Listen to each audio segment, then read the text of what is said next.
Larry, in part one of our interview, you said that the cap-and-trade system is not likely to actually get to the targets scientists are saying we have to get to.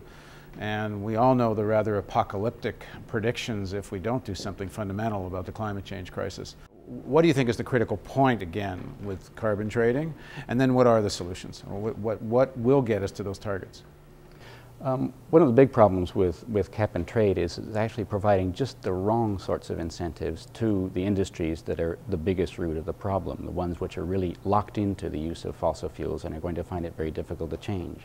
What cap and trade does is it gives them an incentive to delay action, to say, okay, well, we don't need to think seriously about structural reinvestment because we can buy cheap carbon credits from somebody who can make these reductions easier.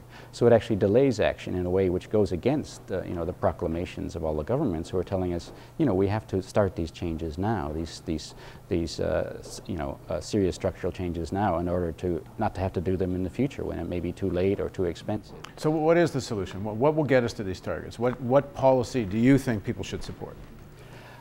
I think one of the big temptations of the climate change debate is to look for single solutions, look for silver bullets that are going to be able to provide an overarching solution to the problem. But I don't think the climate change problem is like that. I don't think it's a problem which is susceptible to silver bullets. I mean, the carbon traders are saying, okay, carbon trade will solve our problems. I don't think it will. It's just providing an incentive to delay action. Regulators say, the governments sometimes say, okay, well, maybe regulation is a solution. Some people say, well, maybe tax is a solution. And while I think there's certainly a place for things like taxes, and definitely a place for regulation, and definitely a place for shifting subsidies away from supporting fossil fuels the way they're going now, toward supporting renewables, towards supporting rethinking the way we consume and so forth. I think there's a place for all these solutions. I think it's dangerous to look for a single silver bullet solution. I mean, the United Nations now and the European Union have basically placed all their eggs in a single silver bullet of carbon trading, and it's not working. I think we should look instead for a more diversified approach, and especially approaches that direct our actions at the root of the problem. I mean, most people agree now that the root of the problem is fossil fuels. I mean, it's more complex than that, but keeping fossil fuels in the ground is really, the objective of any serious climate policy. And anything that isn't directed toward keeping remaining fossil fuels in the ground is really beside the point. And I think we should look at a whole spectrum, a whole menu of actions, many of which are already taking place, many of which are already a part of people's movements. So we're talking about more money research into alternative energy.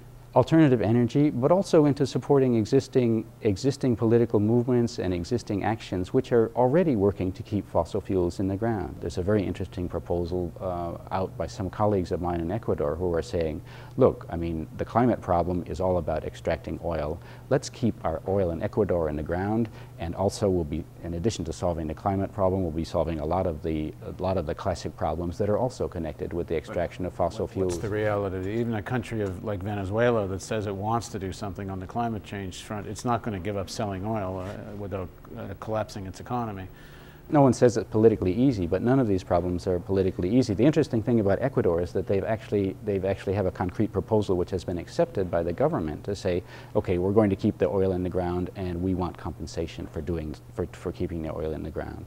We don't want to get involved in carbon trading, but we do want compensation from Western governments, from northern governments, for keeping that oil in the ground. And I think that's a very interesting proposal in that it directly addresses one of the roots of the climate change problem. I mean, there's lots of other local movements elsewhere, for example, who are fighting generating plants, for example, which are fossil fuel fired and which are destroying their communities through pollution, through takeover of land and so forth.